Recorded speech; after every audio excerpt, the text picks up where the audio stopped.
So next we are going to fetch the data from the table using the Python code. So for that we will write, so here we'll write a Python program to fetch data from table. So the first we will write import mysql.connector. Then we'll write the connection. For that we will write con equal to mysql.connector.connect. We'll write host as localhost, user as root, and password is blank. Next we use myCursor equal to con.cursor, and here we will write another query to use the database. We use execute query.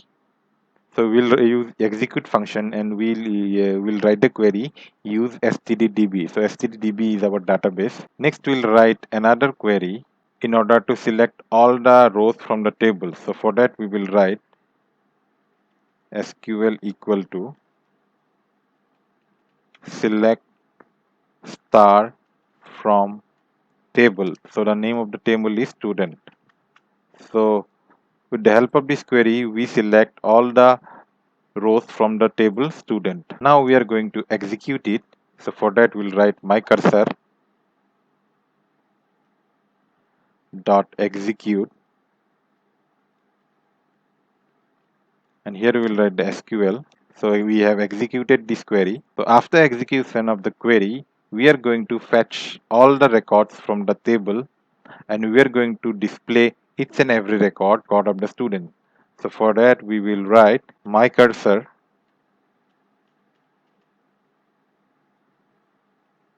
dot fetchall function. So fetchall is going to fetch all the rows from the table, and we are going to store all the records in the variable called result. So this result will contain multiple rows from the table students.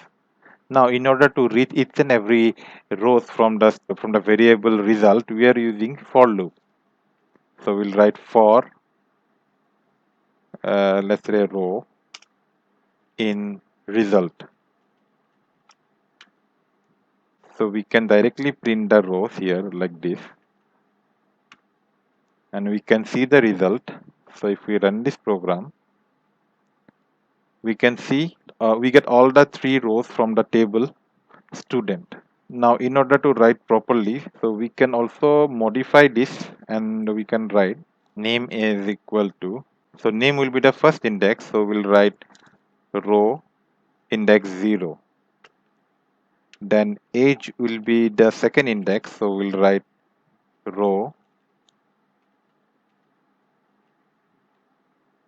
1.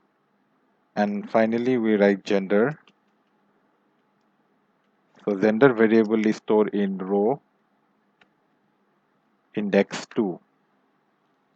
Now we are going to print each and every column. So for that we'll write name. So we'll write the name. Second is the age, and the third column is gender. And finally we are going to close the connection with the help of close function.